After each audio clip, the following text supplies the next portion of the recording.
Well, it seems like of late that this channel has become the Red channel, in that all the subject matter is about red.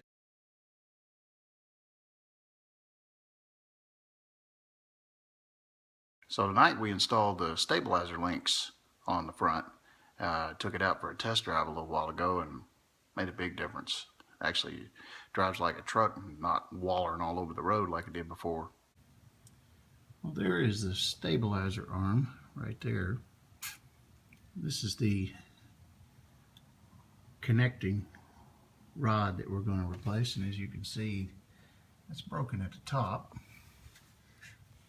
and this still moves pretty freely. And it appears that that has probably been broken for some time because of the rust that's accumulated around the hole there. And it connects down here at the lower control arm, where you see the rusted bolt that I have sprayed some WD-40 on, in hopes that that will break loose easily. And we have the same situation over here on this side.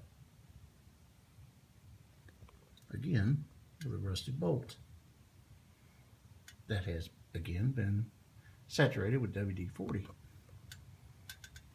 So that's our mission for this evening, to reconnect the stabilizer arm so that we can have unwavering steerage. Well, it doesn't really much matter at this stage how we get it off, just that we get it off. And as you can see, that was pretty well rusted up. Got the old one off on the driver's side anyway. We'll see if we can get the new one in.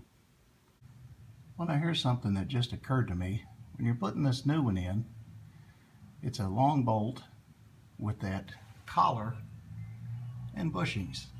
Now, in order to get that bolt, everything in place like it needs to be, the stabilizer arm itself needs to move up and down slightly. Well, if I go ahead and tighten this one all up, it's going to make the other side almost impossible to install. Well, this one required a bit more work. The nut actually came undone, and then the lower bushing had become one with the bolt right here, so I had to grab this with a pair of pliers and grab this part with the vice grips and literally unscrew the bushing off of the threaded part. But we got it out. Whereas the other one just broke, which was a little easier. Well, and there we are. There's a passenger side one installed and the driver's side one installed. So our stabilizer is now reconnected. Hopefully that'll make for a more stable drive and riding experience. Since I'm not exactly a suspension technician, I'm going to assume that since we have nylock nuts, which basically have a plastic inner liner on the nut so it won't back off, you don't want to tighten these down to where they're tight. You just want to tighten them down to where those rubber bushings are seated properly. And I suspect after some driving, I might come back in here and put a wrench on it, and just after they've seated in a little bit. But this is a guess on my part that you just want to get those rubber bushings slightly squeezed, and don't want to over tighten them, obviously.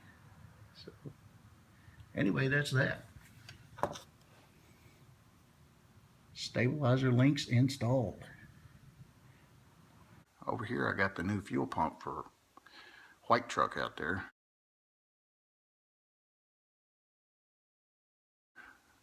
We've taken to calling it King since it's a King ranch, and Whitey seems a little bit not quite politically correct for some reason. I don't know, it just sounds weird, so we're going to start calling the white truck King.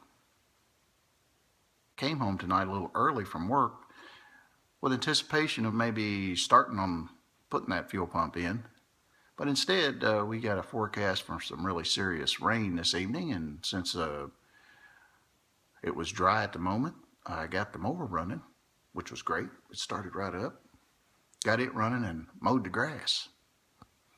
So about all I had time left for was to put the stabilizer links on the red truck. So we got that done. So mowed the grass and got red tightened up a little bit. about do. If you like this video, give it a thumbs up. If you don't like this video, give it a thumbs up. We thank you for watching, and please tune in again.